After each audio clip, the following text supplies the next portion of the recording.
In today's video, I'm going to teach you how to list items that has ended on eBay. If you had listings that ran their course without a sale, don't worry. Bringing them back is quick. We'll move from signing in to selecting those ended items and relisting them in just a few clicks. Start by opening your browser and heading to ebay.com, then sign in to your seller account. Make sure you're on the correct account you use for selling so your seller tools and past listings are available. Once you're in, look at the top of the page and click Sell.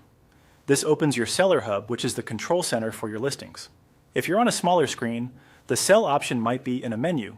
Just open the menu and choose Sell to get to the same place. Inside the Seller Hub, locate the Listings area and choose Unsold. This view shows items that have ended, whether they expired after their listing duration or were ended for another reason. It's a helpful space to review what didn't sell and decide what to relist. You can use the search bar or filters to narrow the view by title, category, or time frame if you're looking for something specific. Now select the items you want to bring back. Next to each listing, check the box to highlight it. You can select one item or several at once if you want to relist in bulk. With your item selected, click Relist. Before you finalize, take a moment to review the key details. Confirm your price, quantity, listing format, auction or fixed price, duration, shipping options, and return policy. Double-check item specifics and photos so buyers have everything they need to make a decision.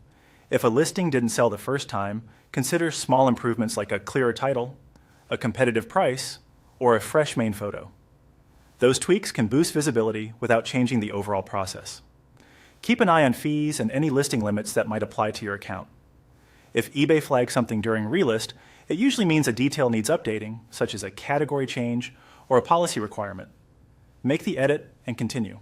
Once you submit, your items go live again, and you can monitor performance from your active listings. That's all there is to it. Log in, go to Sell, open the Unsold view, select the listings, and hit Relist. Follow these steps anytime you want to revive ended items and keep your store stocked with opportunities to sell.